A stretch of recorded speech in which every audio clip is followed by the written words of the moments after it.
नमस्कार। अपना उत्तराखंड के इस वक्त के बुलेटिन के साथ मैं हूं अनुपम। प्रदेश की हर छोटी बड़ी खबरों को लेकर मुख्यमंत्री पुष्कर सिंह धामी जम्मू कश्मीर में चुनाव प्रचार कर रहे हैं। सबसे पहले सीएम धामी जम्मू में बनी में बीजेपी उम्मीदवार जीवन लाल के समर्थन में चुनाव प्रचार के लिए पहुंचे और बीजेपी प्रत्याशी के पक्ष में जनसभा के साथ लोगों से बीजेपी के पक्ष में वोट की अपील की।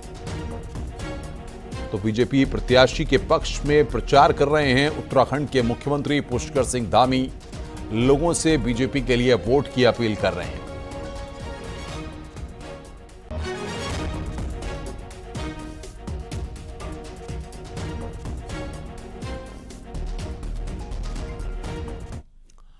उत्तराखंड में एक बार फिर बारिश का अलर्ट जारी हुआ है। मौसम विभाग ने 11 जिलों के लिए अलर्ट जारी किया है। इसमें उत्तरकाशी, चमोली, रुद्रप्रयाग में भारी बारिश की चेतावनी दी गई है। वहीं मौसम विभाग का कहना है कि 20 सितंबर के बाद बारिश से राहत मिलेगी और बारिश में कमी आएगी। पहाड़ के कई जिलों में आज सुबह से लगातार बारिश हो रही है।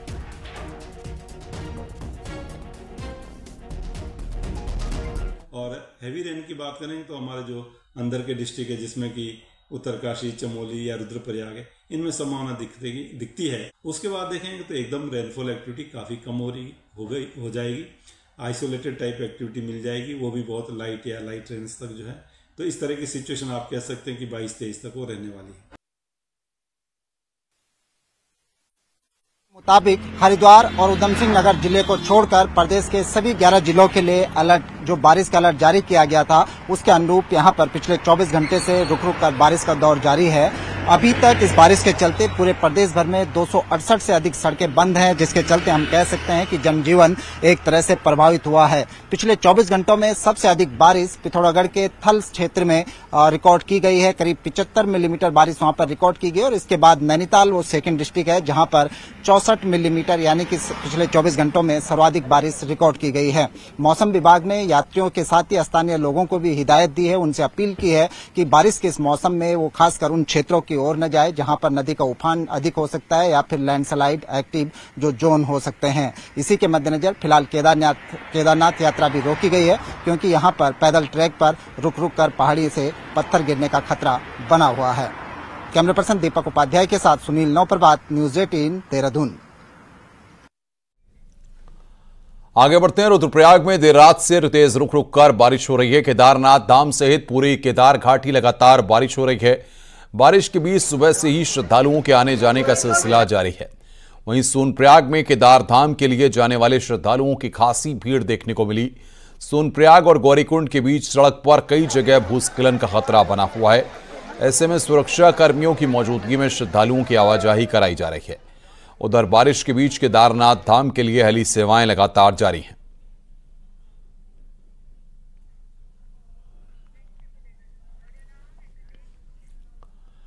चमोली में कल रात से रुक रुक कर बारिश जारी है, जिससे एक बार फिर से लोगों की मुश्किलें बढ़ गई हैं। लगातार हो रही बारिश से जनजीवन अस्त व्यस्त हो गया है, तो वहीं पहाड़ों में हो रही बारिश से ठंड भी बढ़ गई है।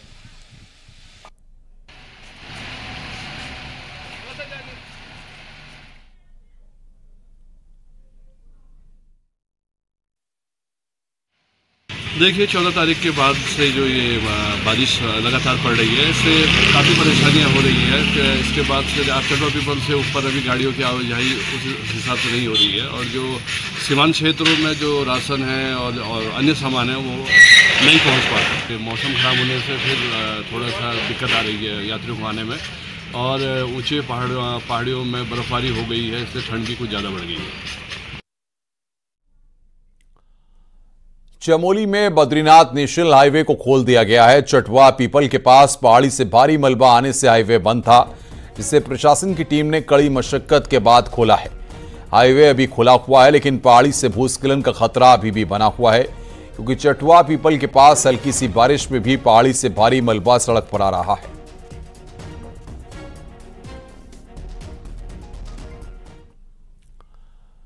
जोशीमठ के विष्णुप्रयाग में भारी लैंडस्लाइड के चलते लोग दहशत में हैं। भूस्खलन का असर अविग्राम गांव के नीचे तक दिखाई दे रहा है। हल्की बारिश में लैंडस्लाइड और तेजी के साथ हो रहा है। साल 2023 से जोशीमठ भूधसाव से प्रभावित है, जिसके बाद पूरे जोशीमठ को 14 सेक्टर में बांटा भी गया है, जिसमें high risk zone, red zone, green zone और येलो जोन में बांटा गया है। पूरे जोशीमठ में 800 से ज्यादा मकान भूधसाव से प्रभावित हैं।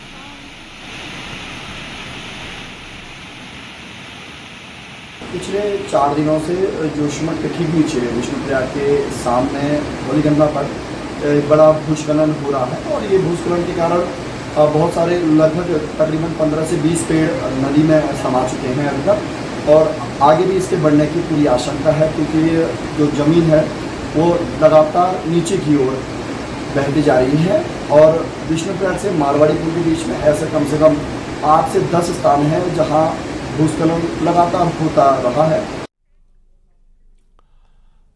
नैनीताल में साल 1880 को भारी भूस्खलन हुआ था, जिसमें कई लोगों की जान गई थी।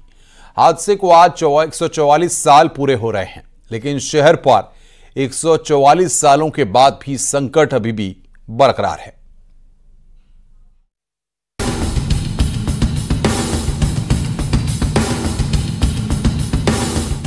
सरोवर नगरी एक बड़े संकट से गुजर रही है। शहर में कई लैंडस्लाइड जोन बन गए हैं। चाइना पीक की पहाड़ी गिरने से चिंता बढ़ी तो चार्टन लॉज ठंडी सड़क के साथ चाइना पीक की पहाड़ भी खतरे का सायरन बजा रहे हैं। दूसरी ओर कैरिंग कैपेसिटी से ज्यादा लोगों की आवाजाही भी डराने लगी है। सही बात तो यह है कि जो इतना ज्यादा लोड हमने दे दिया वो ठीक नहीं है, और दूसरी बात जो ड्रेनेज सिस्टम हमने डेवलप किया है वो ठीक, ड्रेनेज सिस्टम परफेक्ट है ही नहीं। अगर आप देखें जितने ब्रिटिश टाइम में जो जितनी ना 68 नंबर की ड्रेनेज हैं, अगर आप देखें दोनों तरफ, चाइना पीक की तरफ भी देखें, शेरवुड की तरफ देखें या उधर बिरला के हिल की तरफ देखें, वो ड्रेनेज सिस्टम कितना परफेक्ट है। उस तरह का ड्रेनेज सिस्टम फिर दोबारा बनाने की ज़रूरत है, और जो कुछ है एग्जिस्टिंग बना हुआ है उसको रिपेयर करने की ज़रूरत है।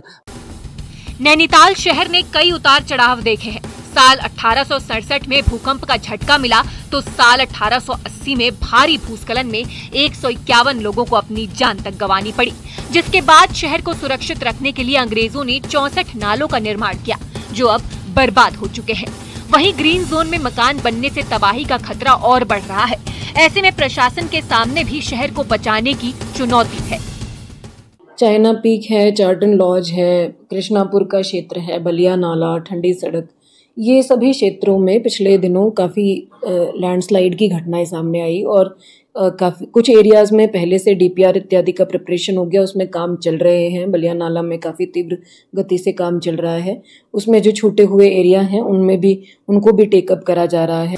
बहरहाल 144 सालों बाद भी शहर संकट से नहीं उभर पाया। ऐसे में जरूरत है कि शहर के लोग खुद जागरूक हों और शहर को बचाने के लिए काम करें। न्यूज़ 18 के लिए नैनीताल से वीरेंद्र बिष्ट की रिपोर्ट।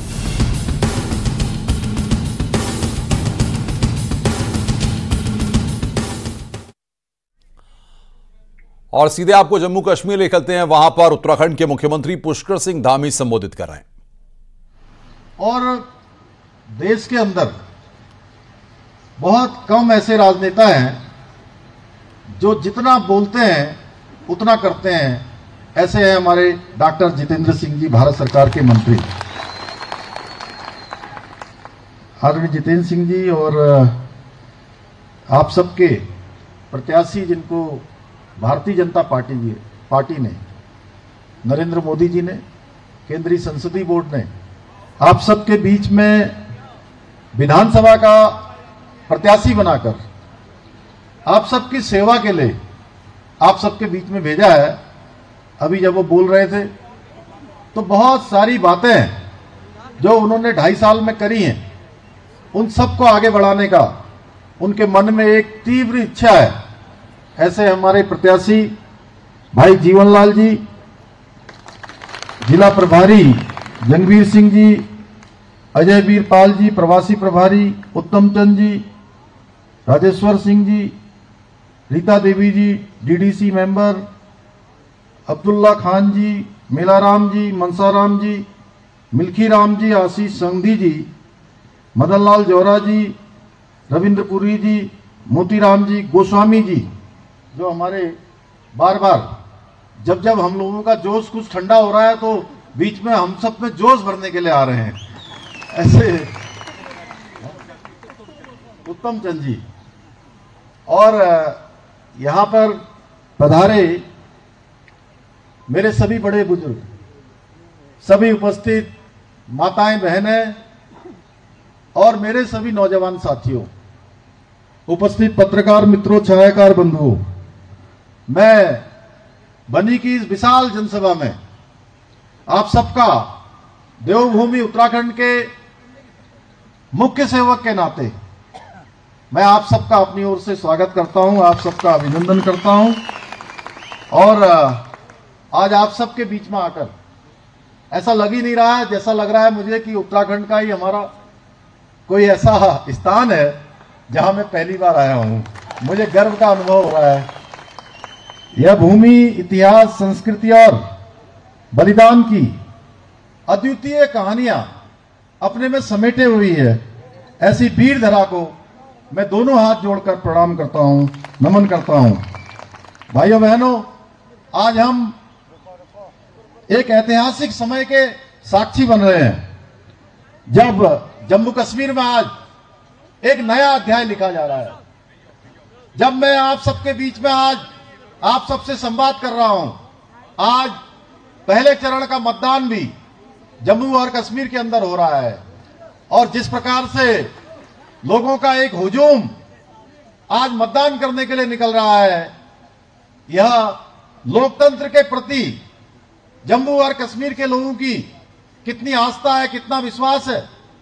धारा 370 समाप्त होने के बाद किस प्रकार से लोग आज आगे आ रहे हैं, नजारा आज हम सब लोग देख रहे हैं।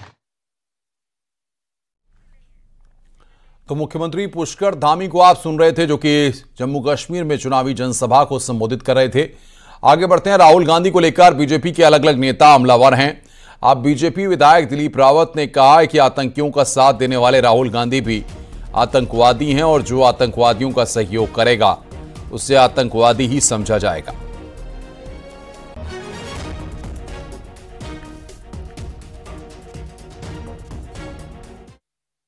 देखिए, मेरा कहना जहां तक राहुल गांधी जी का, अगर आप आतंकवादियों को सह दोगे, उनको प्रोत्साहित करोगे, तो मैं समझता हूं कि एक तरफ से परोक्ष रूप में आप भी आतंकवादी हुए। देखिए, आतंकवाद, जो आतंकवादियों का कोई भी व्यक्ति अगर सहयोग करेगा तो निश्चित रूप से उसे आतंकवादी ही समझा जाएगा। देहरादून में बीजेपी के खिलाफ कांग्रेस कार्यकर्ताओं ने प्रदर्शन किया। दरअसल बीजेपी के कुछ नेताओं ने राहुल गांधी को आतंकवादी कहा था, जिससे नाराज होकर आज कांग्रेसी कार्यकर्ताओं ने बीजेपी का पुतला फूंका और राहुल गांधी के खिलाफ बयान देने वालों पर कार्रवाई की मांग की है।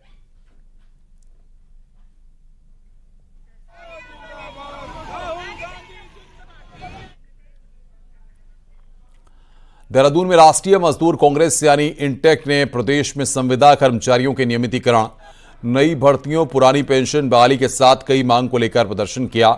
इस दौरान सचिवालय घेराव के लिए मजदूर कांग्रेस के लोग गए, लेकिन पुलिस ने उन्हें बैरिकेडिंग करके रोक दिया।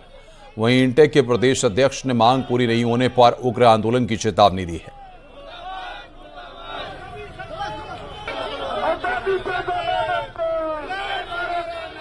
हमारी ये कि जो कर्मचारियों की पुरानी पेंशन है, जो 40-50 साल सेवा करता है, उसकी पुरानी पेंशन बीजेपी ने क्यों बंद कर दी? केंद्र की सरकार और राज्य सरकार, जहां कांग्रेस की राज्य सरकार है, सबने पेंशन बहाल कर दी, क्योंकि बुढ़ापे का सहारा है। 40-50 साल सेवाएं देता है एक कर्मचारी और वो खाली हाथ जाएगा घर वापस। एक एमएलए एमपी एक दिन के लिए बनता है, जिंदगी भर को पेंशन है, तो ये बंद करो। प्रायोरिटी उसकी हमारी है। देहरादून के नामी बोर्डिंग स्कूल में नाबालिग छात्र के साथ हुए उत्पीड़न और रैगिंग के मामले में आज पीड़ित छात्र के बयान कोर्ट के सामने दर्ज हो सकते हैं।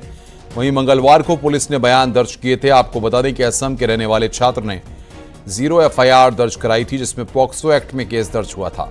स्कूल में छात्र का यौन शोषण का आरोप लगा है।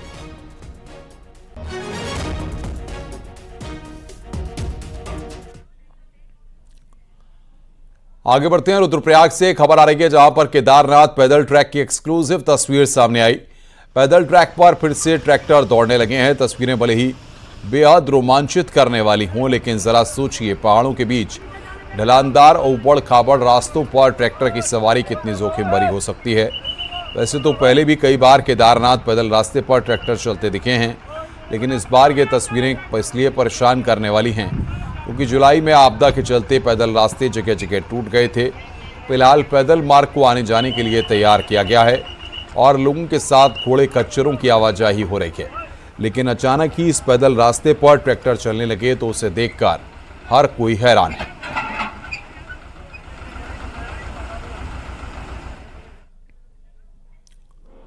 रुक रहे हैं यहां पर ब्रेक के लिए। खबरों का सिलसिला लगातार जारी है।